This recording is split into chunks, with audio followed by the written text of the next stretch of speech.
بسم اللہ الرحمن الرحیم واستعینوا بالصبر والصلاة وقال وكانوا قبل يستفتحون على الذين كفروا فلما جاءهم ما عرفوا كفروا به فلعنة الله على الكافرين.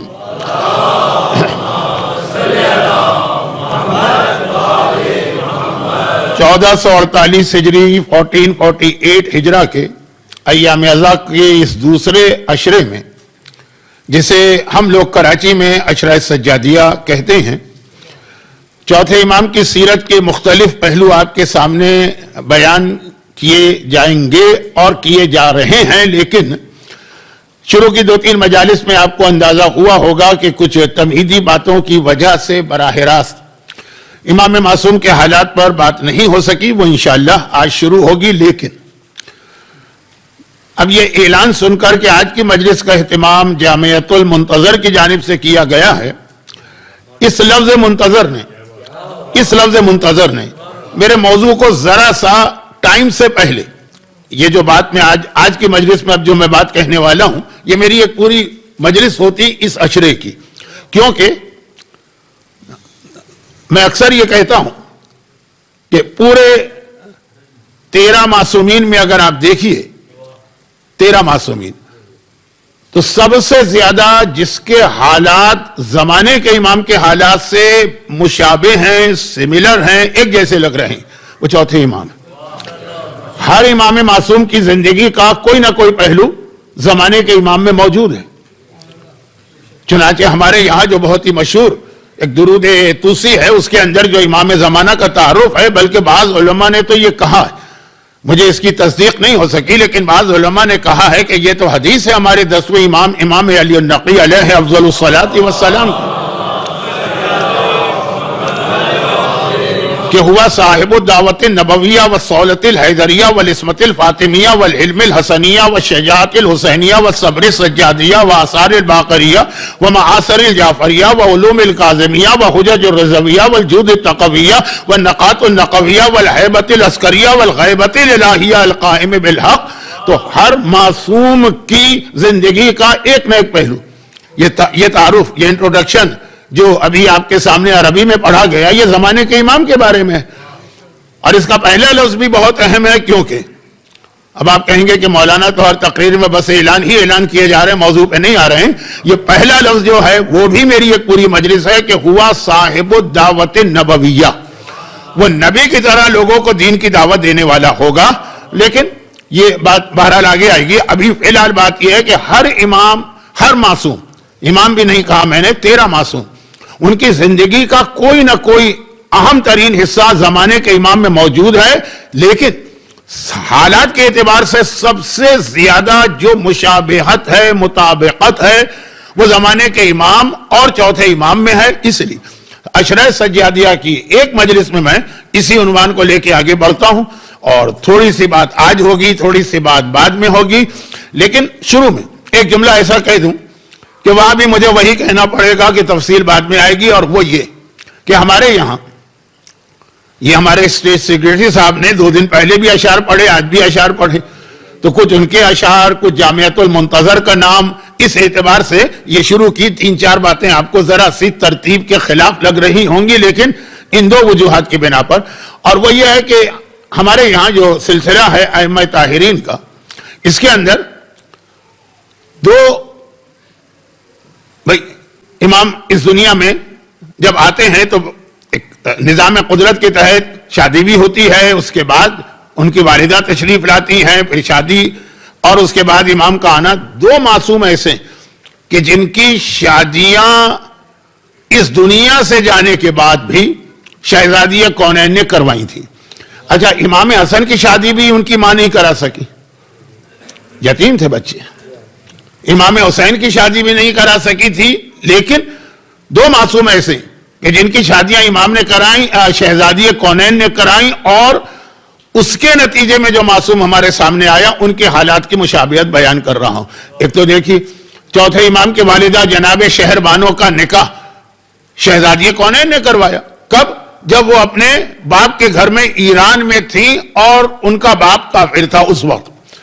بہت مشہور واقعہ ہے جناب شہر بانو کا. بچہ جانتا ہے کہ کس طرح سے وہ مدینے میں آئیں اور پھر مولا حسین کا انتخاب کیا اور پوچھا گیا کہ اتنے سارے لوگوں میں آپ نے ان کا انتخاب کیا کیوں کیا؟ تو ان کا جواب تھا یہ تو بہت پہلے کی بات ہے، خواب میں میرے آ کے میری شہزادی میرے لیے یہ انتخاب کر چکی تھی اور وہاں شادی ہو چکی تھی، تو ایک چوتھے امام کی والدہ، شہر بانو چوتھے امام کی والدہ، اور دوسرا زمانے کے امام کی والدہ جناب نرگس خاتون، شہر بانو ایران کے بادشاہ کی بیٹی ہیں، اور نرگس خاتون روم کے بادشاہ کے سے تعلق رکھتی ہے، اس کی بیٹی ہیں، پوتی ہیں۔ وہاں بھی آپ دیکھیں گے کہ جب وہ تشریف لاتی ہیں 10ویں امام کے گھر میں، خاص انداز سے یہ واقعہ 15 شعبان کو اتنا پڑھا جاتا ہے کہ میں اس کی تفصیل میں نہیں جا رہا ہوں، لیکن اس کا آخری جملہ بھی بہت اہم ہے، اور وہ بھی میرا ایک موضوع ہے، اور وہ جملہ آج بھی کہہ دوں گا کیونکہ کل سے تو فرشتے زیادہ آئیں گے، تو پھر جمعرات تک کی مجالس کے بیچ میں وہ تفصیل آئے گی اس جملے کی، لیکن جملہ آج کہہ دیتا ہوں۔ لیکن اس سے پہلے جناب نرگس خاتون، ان کے بارے میں بھی آپ دیکھیں گے کہ وہاں بھی دنیا ظاہری اعتبار سے شادی ہونے سے پہلے جب وہ سامرہ تشریف لائی اور 10ویں امام نے پھر 11ویں اپنے بیٹے 11ویں سے ان کی شادی کی، اس سے پہلے جب وہ روم کے بادشاہ کے محل میں تھی، اپنے دادا کے محل میں، تو وہاں ان کی شادی ہوئی تھی، شہزادی کونین آئی تھی۔ البتہ فرق یہ تھا کہ چونکہ روم والے عیسائی تھے، ایران والے جو تھے وہ مجوسی تھے، تو ایران کے واقعے میں شہزادی اکیلے آتی، لیکن روم کا واقعہ جو ہے جناب نرگس خاتون کا، وہ اکیلے نہیں آئی، جناب مریم کو لے کے آئیں، کیونکہ یہ خواتین، یہ بچیاں بہت چھوٹی عمر تھے جناب نرگس خاتون کی، یہ سب جناب مریم کو مانتی ہیں۔ واقعہ تو بہت مشہور ہے، میں زیادہ تفصیل میں چلا گیا۔ تو اب یہ 2 شادیاں، میرا جملہ یاد رکھیے گا، معصومین میں سے یہ 2 شادیاں، کیونکہ ایک تیسری شادی بھی ہے جو شہزادی نے کروائی ہے، وہ ام البنین کی شادی ہے، عباس علمدار کی، جن کو ہم معصوم تو نہیں کہتے ہیں، لیکن بہرحال وہ معصوم سے کم بھی نہیں ہے، محفوظ عن الخطا ہے۔ تو وہاں بھی ام البنین نے بھی خواب بتایا کہ ویسے تو میرے رشتے کا اختیار میرے والدین کو ہے، لیکن میری ماں کو میرا یہ خواب سنا دینا۔ یہ سارے واقعات، اور خاص طور پہ ام البنین کا واقعہ تو ابھی آپ نے 8 محرم کو سنا ہوگا۔ تو یہ 3 شادیاں ہیں جن میں 2 معصومین کی میں بات کر رہا ہوں، چوتھے امام کی والدہ اور زمانے کے امام کی والدہ۔ حالات ایک جیسے ہیں، اس کا آغاز یہاں سے ہوتا ہے۔ اچھا، وہ ایک جملہ جو میں عرض کر چکا ہوں کہ بہت تفصیل سے آگے آنے والا، کیونکہ کربلا کے جہاد کا خلاصہ یہ ایک جملہ بتایا گیا، ہم نے اور آپ نے نہیں، کسی مجتہد نے نہیں، کسی مرجع نے نہیں، خود امام معصوم نے، وہ ایک جملہ۔ تو اس سلسلے میں، مجالس کے سلسلے میں جہاد کربلا کا اختتام جس جملے پر ہے وہ تو ضرور آپ کے سامنے پیش کرنا، لیکن وہ جملہ بعد میں آئے گا۔ ابھی تو یہ عرض کر رہا ہوں کہ نرگس خاتون جیسی افضل خاتون کون ہوں گی، جنہیں اللہ نے اتنی بڑی سعادت بخشی کہ زمانے کا امام ان کے ذریعے سے اس دنیا میں آ رہا، وہ زمانے کا امام کہ جسے شرق سے غرب تک ساری اس دنیا کی حکومت ملے گی، ظاہری اعتبار سے جو کسی امام معصوم کو نہیں ملی۔ ویسے تو یہ مولا کائنات ہے، ساری کائنات ان کی، اختیار ان کا چلتا ہے، حکم ان کا چلتا ہے، مرضی ان کی چلتی ہے، لیکن ظاہری اعتبار سے ساری دنیا کی حکومت جو ہے وہ صرف زمانے کے امام کو ملے گی، تو کیا کہنا ان کی ماں کی عظمت کا۔ لیکن جس وقت وہ یہاں تشریف لائیں، کہاں؟ سامرہ میں رہنے والی تو ہیں وہ قسطنطنیہ کی، جس کو آج کل استنبول کہتے ہیں، ایک عجیب طریقے سے تشریف لائیں، رات کو خواب میں نکاح ہو چکا ہے، اور کس طرح ہوا کہ شہزادی جناب مریم کو لے کے آتی، جناب مریم نرگس خاتون کے سامنے اسلام پیش کرتی ہیں۔ اس کے بعد اسی خواب میں جناب عیسیٰ اور رسول خدا آتے ہیں، عیسیٰ لڑکی کی طرف سے وکیل بنتے ہیں اور رسول خدا لڑکے کی طرف سے وکیل بنتے ہیں، پورا یہ نکاح ہو رہا۔ ایک یہ نکاح زمین پر ہوا، ایک نکاح آسمانوں پر ہوا تھا، اب جس کی تفصیل میں جانے کا موقع بھی نہیں اور مومنین سمجھ بھی گئے۔ تو یہ اتنی عظیم خاتون، اس انداز سے ان کا نکاح، اس کی تفصیلات، پھر ان کا کس احترام کے ساتھ سامرہ میں لانا، اور یہ معلوم ہے کہ یہ زمانے کے امام کی ماں بننے والی۔ یہاں رک کر ایک بات کہہ دوں کہ ہمارے یہاں کچھ لوگ بہت بے تکی باتوں میں الجھ جاتے ہیں۔ بے تکی باتیں کسے کہتے ہیں؟ نان سینس قسم کی، ستاروں کا علم، ہاتھ کی لکیروں کا علم۔ بعض تو ایسے بزنس مین ہیں جو دن کا آغاز کرتے ہیں پہلے اخبار میں، اب تو ایپ آ گئے ہیں، اس میں دیکھتے ہیں کہ آج کے دن ستارہ کیا کہتا ہے، کہ آج کے دن فائدہ ہے کہ نقصان ہے، پھر کوئی کام کرتے ہیں۔ ہمارے ہاں تو ایسے بے وقوف لوگ نہیں ہوں گے، لیکن ہے دنیا میں بہت سارے کہ جو کوئی کام بھی بغیر، کیا انگریزی میں ہاروسکوپ کہتے ہیں، بغیر وہ دیکھے ہوئے کوئی قدم نہیں اٹھاتے، اتنا ان کو اس پہ اعتقاد ہوتا ہے۔ تو اس میں ایک سلسلہ ناموں کا بھی، ناموں کا بھی ابھی تو نہیں، یعنی 1 سال ہو گیا، امریکہ میں ایک بہت بڑا مسئلہ کھڑا تھا کہ جی وہ عورتوں کے نام بدلے جا رہے تھے کہ سارے امریکہ کی بات نہیں کر رہا ہوں، امریکہ بہت بڑا ہے، خاص علاقے کی، کہ صاحب تشریف لائے تھے، بہرحال کیسے کہوں، بظاہر عالم بھی کہلاتے تھے، اور انہوں نے آ کے ایک شوشہ چھوڑ دیا تھا کہ کچھ نام ایسے ہیں، کچھ لیٹرز ایسے ہیں، کچھ حرف ایسے ہیں کہ جن سے جو نام شروع ہو بہت برا ہے، اس کو بدلو۔ آپ کو پتا ہے کہ عورتیں اس 21ویں صدی میں بھی بہرحال اتنی ضعیف الاعتقاد ہوتی ہیں کہ ان چیزوں کے چکر میں مردوں سے زیادہ پڑتی ہیں۔ پاکستان میں سارا یہ پیروں مریدوں کا، جن اتارنے والوں کا کامین عورتوں سے چل رہا، مرد بھی کم نہیں ہے لیکن عورتیں کچھ زیادہ ہی ہیں اس طرف۔ تو اب جب یہ بات ہوئی تو عورتوں کو بہت تجسس ہوا، تجسس نہیں تشویش ہوئی کہ تمہارے گھر میں مصیبتیں آتی ہیں کہ کوئی نام غلط ہے، اب نام بدلو، 2 3 4 نام، ہر وہ نام جو این سے یا نون سے شروع ہوگا۔ میں نے کہا کائنات کا افضل ترین نام نرجس خاتون، جو امام زمانہ کی والدہ بننے والی ہیں، اس سے زیادہ مبارک نام کون سا ہوگا شہزادی کونین کے بعد؟ اور آپ کہہ رہے ہیں اس کی وجہ سے مصیبت آتی ہے۔ نرجس نام کی عورتوں کے نام بدلے جا رہے تھے۔ اور ضمناً ایک بات آ گئی ہے تو میں عرض کر دوں، یہ سلسلہ جو ہے وہ آپ یہاں تو امریکہ میں تو خالی میں نے نون کی بات سنی تھی، این پاکستان میں کسی کا بچہ بہت بیمار رہتا ہے، کہا تمہارے بچے کا نام کیا ہے؟ سجاد، یہ نام بدلو، جس کا نام سجاد ہوگا وہ ہمیشہ بیمار ہوگا۔ کیا سمجھا ہے امام معصوم کو، کیا عظمت، کیا معرفت، نام بدلو۔ یہ وہ کسی کے بچے کے گھر میں بہت مصیبتیں ہر وقت رہتی ہیں، نام کیا ہے؟ زینب، نام بدل دو، یہ نام کی وجہ سے۔ زینب جیسا مبارک نام، زین اب جو اپنے باپ کی زینت بن رہی ہے، جس کے نام کا مطلب ہی باپ کی زینت ہے، کہا جب تک کہ اس بچے کا نام زینب رہے گا اس کے گھر میں مصیبتیں رہیں گی۔ کسی کا بچہ، اب یہ سارے واقعات ہیں، یہ خالی میں فرضی مثالیں نہیں بنا رہا ہوں۔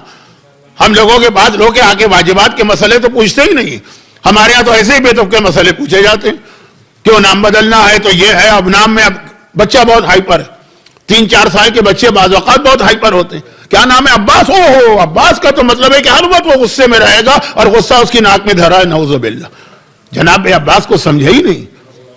جناب عباس کا جلال اگر ایسا ہی ہے کہ جیسے آپ نے تصور کیا کہ وہ جو بچے ہر وقت لڑتے جھگڑتے اور غصہ کرتے اور ہائپر ہیں، میدان کربلا کے جہاد کا انداز ہی کچھ اور ہوتا ہے۔ جتنا کنٹرول جناب عباس نے اپنے آپ پہ کیا تھا میدان کربلا میں، کائنات میں کوئی نہیں کر سکتا۔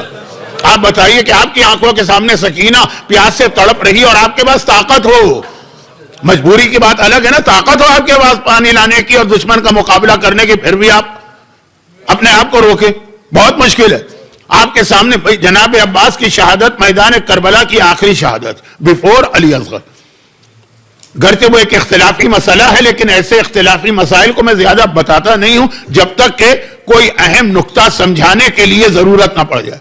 اختلافی مسئلہ کیا ہے؟ 9 مرثیوں میں جناب علی اکبر کو آخری شہید قرار دیا گیا، بلکہ کئی مرثیوں میں یہ ہے کہ آقا حسین جب عباس کے لاشے پہ آئے تو اکبر کو لے کے آئے، یہ مرثیوں کی بات۔ لیکن تاریخ یہ بتاتی ہے کہ علی اکبر کربلا کے سب سے پہلے شہید تھے بنی ہاشم کے۔ اور یہ خالی تاریخ نہیں بتا رہی، آج بھی جتنے لوگ کربلا جا رہے ہیں، ابھی جانے والے تو ابھی جائیں گے نا، 40 میں آپ دیکھیے گا کہ کربلا جائیں گے جتنے لوگ، تو جب آقا حسین کے روضے پہ جائیں گے تو پائنتی علی اکبر کی زیارت بھی تو پڑھیں گے نا۔ اور زیارت کا جملہ السلام علیکہ یا اول قتیل من نسل خیر سلیل، آپ پہ ہمارا سلام جو آپ نسل رسالت کے پہلے شہید ہیں، اولا قتیل، یہ زیارت کا بھی جملہ۔ تو خیر یہ تو ضمنی بات آ گئی ہے۔ حضرت عباس آخری شہید تھے، ان کے بعد پھر جناب علی اصغر اور آقا حسین۔ اس کا مطلب یہ کہ آقا حسین علی اصغر کی جس پیاس کو دشمنوں کے سامنے ظاہر کر رہے تھے، معمولی بات نہیں تھی، یزیدیوں کو رلا دینا۔ یہ علی اصغر واحد شہید تھا نا کہ جس نے یزیدیوں کو رلا دیا، پورا لشکر منہ پھیر کے رو رہا ہے۔ اور تبھی وہ جملہ بنا جو شاید میں نے مصائب میں 1 2 دن پہلے پڑھا تھا، بہت مشہور جملہ کہ جب 11 محرم کو کٹے ہوئے سر جمع کیے گئے، علی اصغر کا سر نہیں ملا تو ہمارے ساتھ نے کہا کہ بھائی اصغر کا لاشا کہاں گئے؟ فوج کا جواب کیا تھا کہ ہم تو دیکھ ہی نہیں رہے تھے، ہم تو منہ پھیر کے رو رہے تھے، ہمیں پتہ ہی نہیں چلا کہ کیا ہوا۔ یزیدیوں کو رلانا آسان کام نہیں ہوتا۔ جس اصغر نے یزیدیوں کو رلایا اپنی پیاس کی وجہ سے، اور کیا کیا تھا؟ صرف اپنی زبان نکال کے ہونٹوں میں پھیری تھی نا۔ اس پیاس کی شدت میں سب سے آخری عباس شہید ہوئے، یعنی عباس بھی اپنی آنکھوں سے یہ منظر دیکھ رہے۔ عباس و اصغر کی شہادت کے درمیان کتنا فاصلہ ہوگا؟ مشکل سے 10 منٹ ہوگا۔ 10 منٹ پہلے تک عباس نے وہ منظر دیکھا جس منظر کو دیکھ کر ہمارے ساتھ کی فوج رو رہی، اور عباس کنٹرول کر رہے ہیں. ہم کنٹرول کر سکتے تھے ایسے موقع پہ اگر طاقت ہوتی. ہاں طاقت نہیں ہوتی, مجبوری ہوتی, وہ الگ بات. یہ عباس ہیں, اتنا صبر ہے, اتنا ضبط ہے, حکم امام کی اتنی پابندی ہے, اطاعت امام اسے کہتے ہیں. اور ہمارے یہاں کے بچے کا نام بدل دو اگر بہت غصہ کرتا, نعوذ باللہ عباس ہر وقت غصہ ہی کرتے رہتے ہیں, عباس ہر وقت جلال ہی میں رہتے ہیں. سمجھا ہی نہیں ہے تم نے عباس کو کہ عباس ہیں کون. خیر ہم سمجھ بھی نہیں سکتے لیکن تھوڑی سی معرفت تو رکھنی چاہیے. تو اب بات یہ ہو رہی تھی ضمنی طور پر کہ کچھ چیزیں جو ہیں وہ ہمارے یہاں بے تکی مشہور ہو جاتی. ستاروں کا علم ہے, ہاتھ کا علم ہے, ہاتھ کی لکیروں کا علم ہے, ناموں کا علم ہے, یہ ساری چیزیں نان سینس. لیکن نرجس خاتون اس کائنات کی افضل ترین خواتین میں سے ایک ہے. شہزادی سے تو کسی کا مقابلہ ہی نہیں. جب معصومین اپنے بارے میں کہتے ہیں کہ ہم تم پر حجت ہیں اور ہماری دادی ہم پر حجت ہیں, تو غیر معصوم کی بات چھوڑیے, لیکن باقی اس خاندان میں شہزادی کونین کے بعد جو دوسری خواتین بہت اہم, بہت بلند, بہت عظیم رتبہ حاصل. بلکہ یہ جملہ تو 10ویں امام کا تھا. ہاں 10ویں امام کا, کہ جب جناب نرجس خاتون تشریف لے آئیں تو شہزادی تھی, محل میں رہنے کی عادی, پوری زندگی محل میں گزری.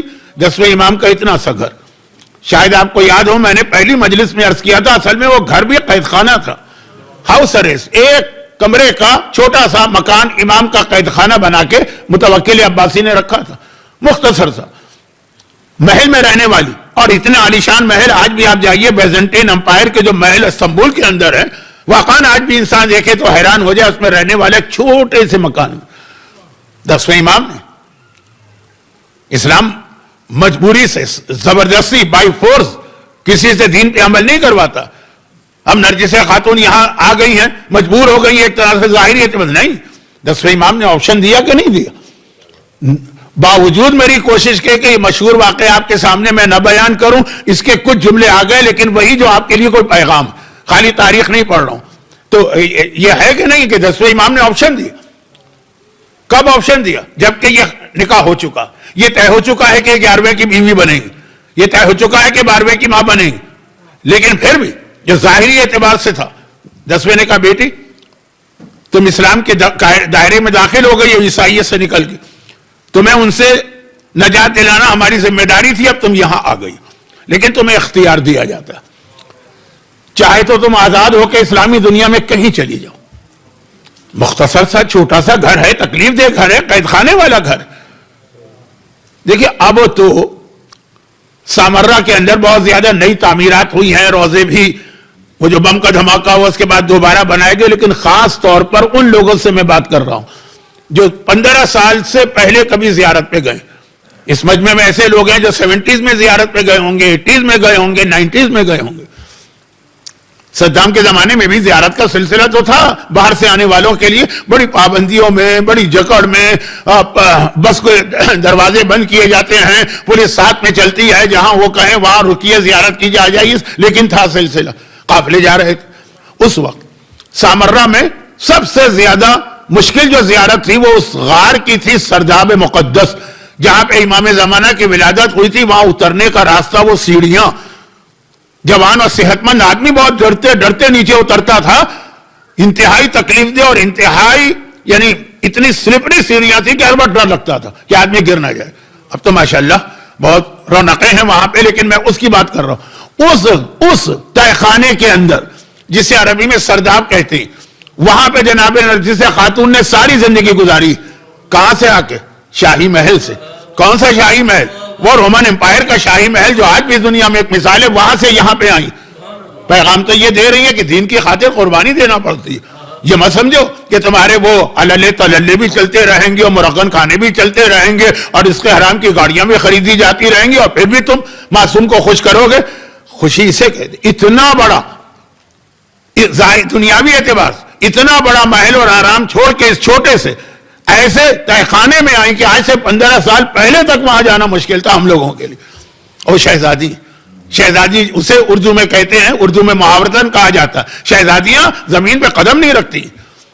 لیکن اس وقت 10ویں امام کا جملہ جو تھا وہ بیچ میں بات نکل آئی. اصل جملہ جو تھا وہ یہ تھا کہ بیٹی تمہیں آپشن ہے, زبردستی یہاں نہیں رکھا جا رہا, چاہے تو تم اسی گھر میں رہو, پھر یہ سب دیکھو.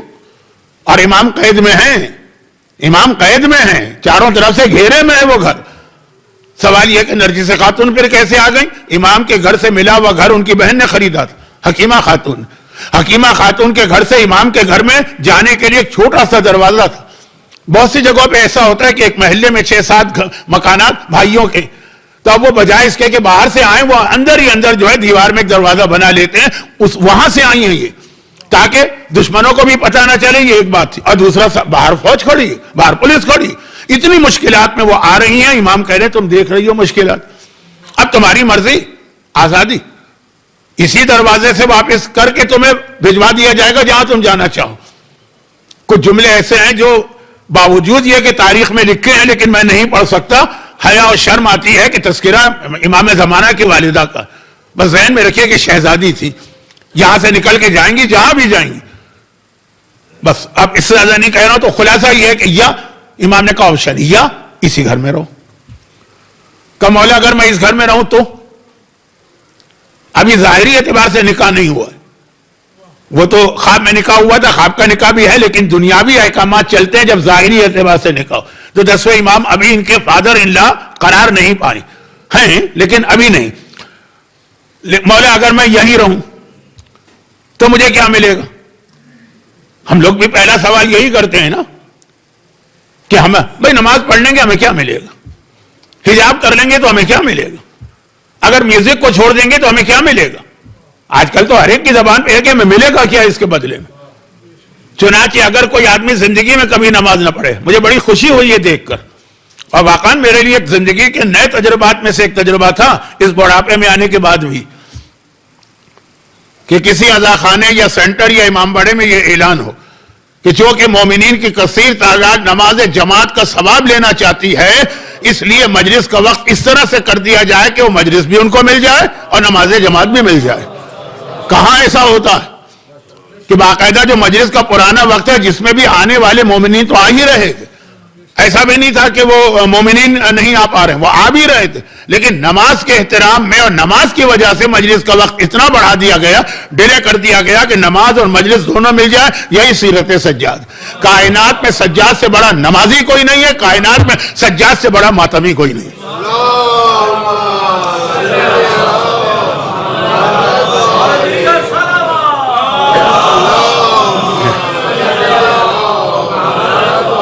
یہ دونوں کو ملانا ہے. آپ حضرات تو محفوظ ہوں گے اور شاید محفوظ نہ بھی ہوں، آج کی دنیا میں کوئی محفوظ نہیں ہے، لیکن پاکستان میں ہر سال ایام اعزاں میں بحث شروع ہوتی ہے، نماز کے مجلس، نماز کے مجلس، نماز کے مجلس. دو ایسی چیزوں کو ٹکرایا جا رہا ہے جنہیں ٹکرانا ممکن ہی نہیں ہے. ناممکن کام ہماری قوم کرتی ہے، قوم تو نہیں کرتی، اس میں شوشے چھوڑنے والے لوگ. لیکن سیرت سجاد بہترین مثال ہے کہ مومن کیسا ہو کہ ماتمی ہو تو سجاد جیسا ماتمی ہو، نمازی ہو تو سجاد جیسا. اور ان جملوں کی تشریح آئے گی تو خلاصہ یہ کہ دیکھ کے خوشی ہوئی کہ آپ مومنین نے کہا، بجائے اس کے کہ میں کہتا کہ جی دیکھیے آپ مجلس ایسے وقت میں رکھتے ہیں کہ لوگ نماز جماعت نہیں ملتی ہوگی، نماز تو لوگ گھر جا کے پڑھ لیتے ہوں گے. لوگوں کی طرف سے خواہش آ رہی ہے. تو اب بات یہ ہو رہی تھی کہ اب اگر آپ نے نماز، آپ تو پڑھ ہی رہے ماشاءاللہ، لیکن میں یوں ایک عام مثال دے رہا ہوں کہ اگر آپ نماز شروع کر دیں، کوئی ایسا جو بے نمازی، اور معلوم ہے جیسے ہی نماز شروع کر دی اس کے گھر میں مصیبتیں آنے لگی. خمس میں تو اکثر میں نے دیکھا کہ لوگ خمس صرف لالچ میں بھی نکالتے ہیں کہ مولانا نے کہا تھا کہ ایک بار خمس نکال کے دیکھو کتنی برکت ہوگی، اتنی برکت ہوگی، ہر سال تمہارا خمس بڑھے گا. خمس بڑھنے کا مطلب ہے تمہاری بچت بڑھے گی. بھئی اگر آپ نے اس سال مثلا 100 پاؤنڈ خمس نکالے تو اس کا مطلب 500 بچے تھے آپ کے پاس، اور اگلے سال اگر آپ نے 1000 خمس نکالا اس کا مطلب 5000 آپ کے پاس بچے تھے، برکت ہوگی. اب اس چکر میں آ کے ہم نے خمس نکالنا شروع کیا، معلوم ہے کہ گھاٹا ہو گیا، لاس ہو گیا، گیا جتنا چل رہا تھا بزنس وہ بھی گیا. کتنے لوگ ہیں کہ جو جمے رہیں گے اپنی بات پر. اچھا ایسے لوگ تو بہت کم ہوں گے جو باقاعدہ امام سے جنگ کریں، یہ کہیں کہ نہیں بھائی وہ امام کا حکم ہے ہم نہیں مانتے. نہیں، وہ کہیں گے یہ امام کا حکم ہی نہیں ہے، یہ مولویوں نے اپنے کھانے کمانے کا دھندا بنا لیا. یہی بات ہوگی نا آگے جا کر کہ جو خمس سے بچنا چاہے گا تو ان میں بہت کم ایسے لوگ ہوں گے جو کہیں گے کہ ہم مانتے ہیں کہ خمس حق ظاہرہ ہے، ہم مانتے ہیں کہ خمس حق امام ہے، پھر بھی ہم نہیں دیں گے. ایسے نہیں ہوں گے.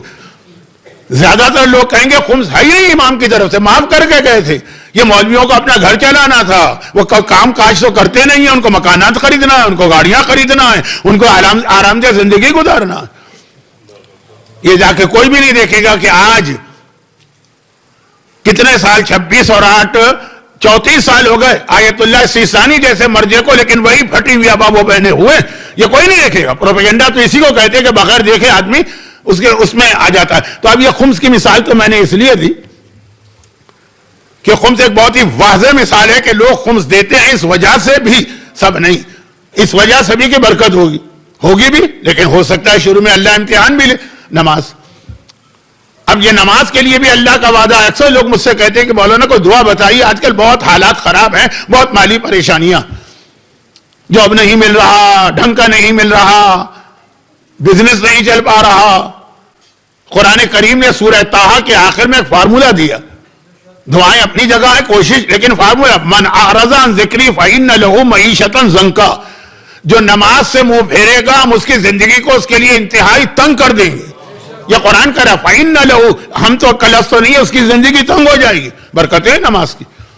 اب جیسے ایک واقعہ، بہت مشہور واقعہ تو نہیں، ایسے جوک چلتے رہتے ہیں کہ ایک صاحب نے ہم جیسے کسی مولوی، ملا، واعظ، خطیب، طالب علم کی مجلس سے اثر لے لیا، بھائی آج سے باقاعدگی سے نماز پڑھوں گا، شروع کر دی۔ اب جو نمازیں شروع کی معلومہ بزنس میں لاس ہو گیا، چلیں برداشت ابھی برداشت، اور نمازیں پڑھنے لگے، پتہ چلا کہ مثلا وہ مکان ان کا بک گیا، ان کی گاڑی بک گئی، یہاں تک کہ ہر چیز ان کے پاس، ان کے پرانے زمانے میں جانور اصل آدمی کا ایسٹ ہوتا تھا۔ آج بھی دیہاتوں میں یہی ہوتا ہوگا نا، جو جہاں پہ جانور پالے جاتے ہیں، یہ بڑا ہے کیونکہ اس کے پاس 2000 جانور ہیں، وہ چھوٹا ہے کہ اس کے پاس 1500 جانور ہیں۔ آپ لوگ آئے تو پاکستان وغیرہ سے تھے، چاہے اب آپ بھول گئے ہوں۔ اچھا، پاکستان بھی کوئی ملک ہے؟ ہاں ہے ایک ملک۔ خیر، تو اب یہ کہ خلاصہ یہ ہے کہ اب ان کے جانور بھی مرنے لگے، جانور کو بھی گھاٹا ہو گیا، آخر میں ایک بکری کا بچہ بچا چھوٹا سا۔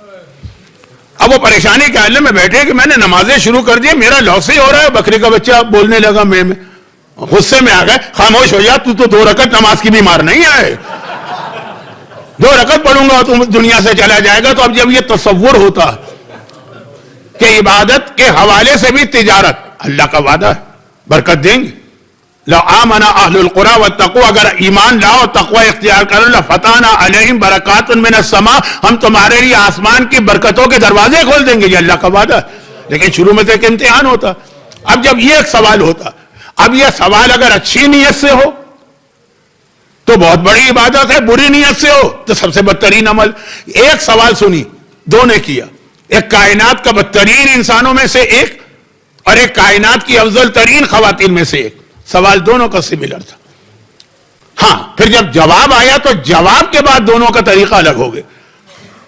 پہلے یہ سوال کس نے کیا؟ سب سے پہلے کہ اگر میں یہ سارے واجبات اور حرام اور اس کا خیال کروں یا دین کا خیال کروں تو مجھے کیا ملے گا؟ یہی سوال جناب نرجس خاتون نے کیا کہ اگر میں اس قربانی کے لیے تیار ہو جاؤں کہ شاہی محل کو چھوڑ کے یہاں پہ رہوں تو مجھے کیا ملے گا؟ اور ادھر یہ سوال سب سے پہلے کس نے کیا؟ شداد ملعون نے۔ دنیا میں 4 ایسے حکمران ہیں جنہیں اللہ نے ساری دنیا کی حکومت دی تھی۔ اب اس وقت جو بھی دنیا ہو، امریکہ دریافت نہیں ہوا تھا، آسٹریلیا دریافت نہیں ہوا تھا، لیکن نون ورلڈ 4، جن میں 2 کافر تھے، 2 مومن برحق تھے۔ اور یہ اللہ کا طریقہ، پہلے کافروں کو دیا پھر مومن کو دیا، یہ بھی یاد رکھیے گا۔ کافروں کو دیکھ کے آپ کے منہ میں پانی نہ بھرا ہے کہ ارے ان کو اتنا کیوں ملا، پہلے کافروں کو دیا۔ اور ان پہلوں میں بھی پہلا شداد تھا، دوسرا نمرود۔ فرعون نہیں، فرعون کی حکومت مصر میں تھی۔ یا شداد کو ساری دنیا میں حکومت ملی تھی یا نمرود کو ملی تھی؟ اور یہ دونوں اتنا ملنے کے بعد ایسے باغی بنے کہ دونوں نے خدائی کا دعویٰ کر دیا۔ تو شداد پہلا تھا۔ حضرت ہود یاد آ گیا؟ وادی السلام کے قبرستان میں جب آپ نجف اشرف جاتے ہیں زیارت کے لیے، 2 انبیاء کی قبریں ہیں، ایک جناب صالح، ایک جناب ہود۔ یہ حضرت نوح سے بھی پہلے کی بات ہے، بہت پرانا زمانہ۔ نوح سے پہلے کا زمانہ تو بہت ہی پرانا مانا جاتا۔ نوح نے تو پوری دنیا کا نئے سرے سے بنایا، تبھی ان کا ٹائٹل ہے سیکنڈ آدم ثانی۔ تو اس سے بھی پہلے جناب ہود، اللہ نے کہا جاؤ جا کے شداد کو بھی پیغام حق پہنچاؤ، جو ساری دنیا کا بادشاہ۔ یہاں تو ہماری جیب میں ایک ٹکا نہیں ہے، لیکن کوئی عالم ہم سے آگے واجبات کی بات کہے تو ہمارا کتنا غصہ ہوتا ہے۔ میں آپ کے سامنے ایک لسٹ رکھ سکتا ہوں، رکھنا نہیں چاہتا ہوں۔ کہ کتنے علماء پر نارتھ امریکہ میں مجلس میں کوئی ایک جملہ کہنے پر مومنین اور مومنات کی جانب سے سو ہوا ہے، کورٹ میں کیس. انہوں نے ہماری توہین کر دی، ڈیفیمیشن شاید کہتے ہیں اسے، ہماری بے عزتی کر دی، یا جمعے کے خطبے میں کوئی جملہ کسی کو چپ گیا، اور یا پھر ممبر کا کوئی جملہ.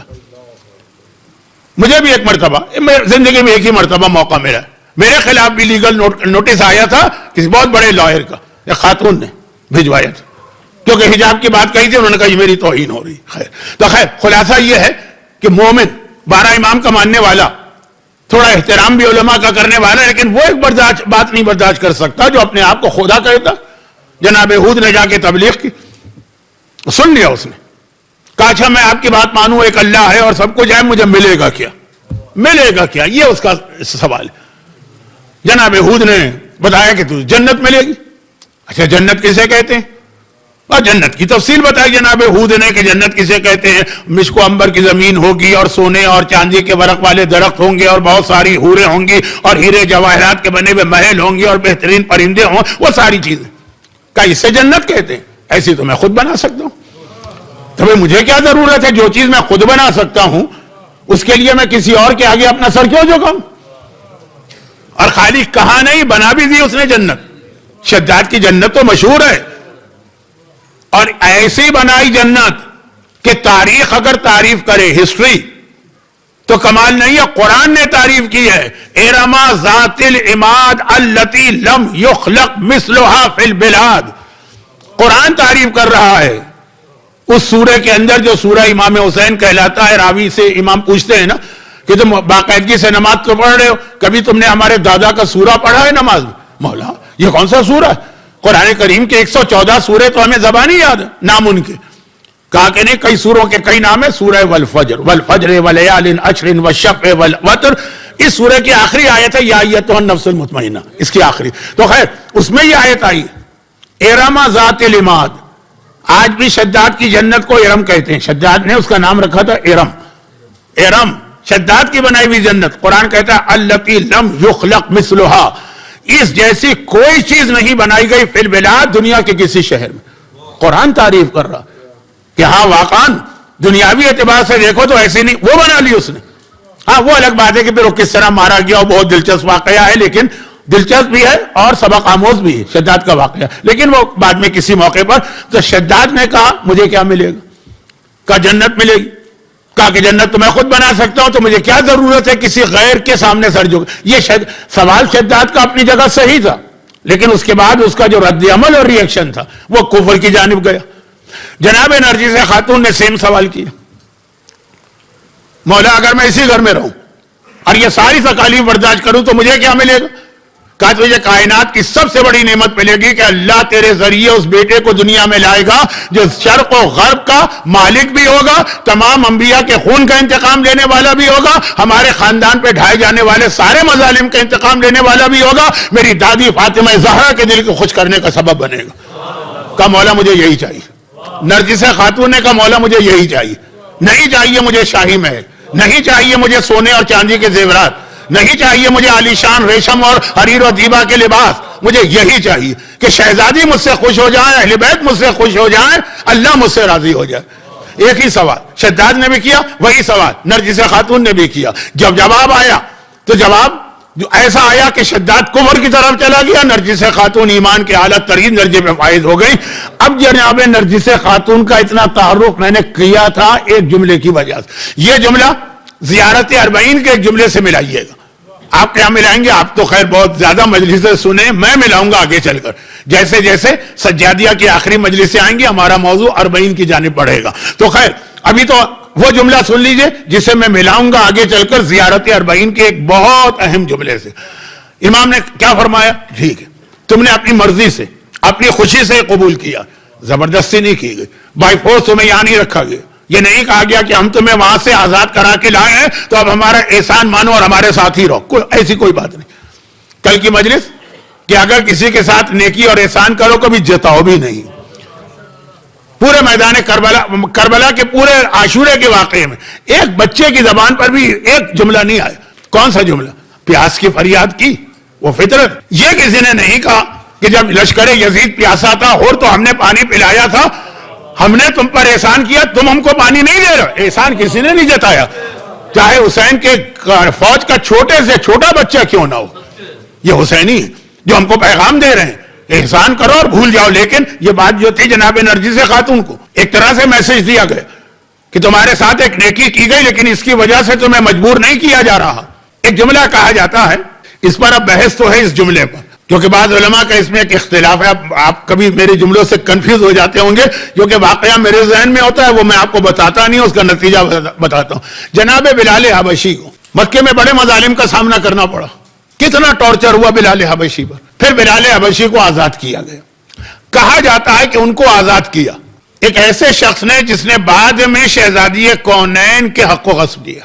تو جب یہ واقعہ پیش آیا، اس میں علماء کا اختلاف ہے کہ بلال حبشی کو کس نے آزاد کیا. میں کہہ رہا ہوں وہ اختلاف اپنی جگہ، لیکن بلال کا جملہ اور وہ یہ کہ جب بلال نے یہ شہزادی پہ جو سارے مظالم ہوئے نا، وہ بیان کرنے کی ضرورت بھی نہیں ہے، ہر ایک جانتا بھی ہے. تھوڑا سا میں آگے تذکرہ کروں گا. لیکن اس حکمران نے، اچھا بلال نے اس وقت اہل بیت کا ساتھ دیا. ہمارے یہاں پتہ نہیں کیوں پاکستان میں چند سال پہلے بلا وجہ ایک ایشو کھڑا ہوا تھا کہ بلال پہ لعنت کرو، نعوذ باللہ. بلال جو تھے انہوں نے اس وقت اہل بیت کا ساتھ نہیں دیا، بلال نے ساتھ دیا تھا. اور ساتھ دینے کی سب سے پہلی جو مثال تھی وہ یہ تھی کہ اذان دینا بند کر دی کہ ان کے لیے تو اذان نہیں دوں گا. یہ جو حکمران ہے بہت بڑی بات ہوتی ہے، ایسی حکومتوں کے پریشر کو برداشت کرنا جو رسول کی بیٹی کا خیال نہ کرے. تو بلال کی کیا حیثیت تھی؟ تو پہلے تو حکمران نے کہا بلال دیکھو یاد کرو ہم نے تم پر احسان کیا تھا، تم اس وقت مکے کے کافروں کے ظلم کا نشانہ بن رہے تھے، ہم نے رہا کیا تھا. کہا مجھے دوبارہ غلام بنا کے بیچ دو، مجھے قبول، لیکن میں حق کا ساتھ نہیں چھوڑ سکتا ہوں. تو تانا وہاں سے آتا ہے جو دشمنان اہل بیت ہے کہ نیکی کر کے جتاتے ہیں. اور اہل بیت کا طریقہ یہ ہے کہ چھوٹے چھوٹے بچے بھی کبھی پلٹ کے یہ نہیں کہتے ہیں کہ تم پیاسے آئے تھے، ہم نے تمہیں تمہارے گھوڑوں کو بھی پانی پلایا، اب تھوڑا سا پانی تو ہمیں دے دو. دیکھیں یہ دو جو سلسلے چل رہے ہیں ان کو اچھی طریقے سے سمجھیے. خالی حق اور باطل کا لفظ کافی نہیں ہے، ان کی سیرتیں بھی دیکھیے، ان کے ریئیکشن بھی دیکھیے، ان کا عمل بھی دیکھیے. میں کئی مثالیں دے رہا ہوں. تو آپ شداد اور نرجس خاتون کہا کہ نہیں مولا مجھے یہ چاہیے. امام نے کہا رہ جاؤ. اب دیکھیں ساری بات ہو گئی نا، اصل جملہ تو اب ہے. ان خاتون کو اتنی بڑی سعادت مل رہی. اب جو میرے چند جملے ہیں وہ میں خاص آپ کے خاندان کی یا آپ کے گھر کی خواتین کو مخاطب کر کے کہہ رہا ہوں، لیکن اس میں آپ بھی شامل ہیں.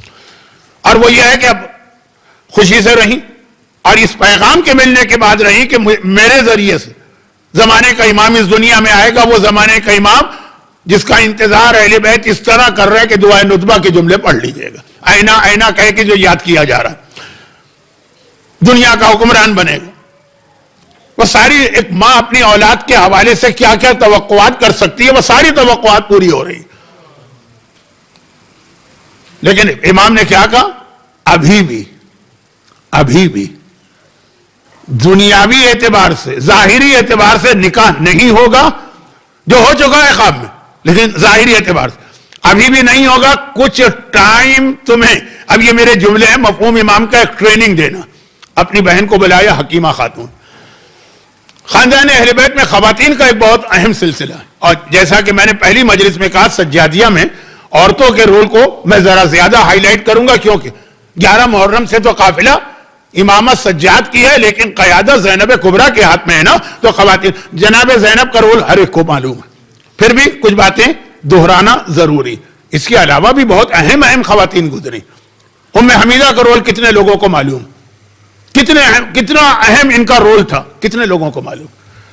جناب حکیمہ خاتون، صرف اتنا پڑھا جاتا ہے کہ 15 شعبان کو 11ویں امام نے کہا تھا پھوپھی اماں آج آپ روزہ افطار کرنے کے بعد گھر نہیں جائیے گا، میرے یہاں رہیے گا. ایک اتنا سا تذکرہ تھا.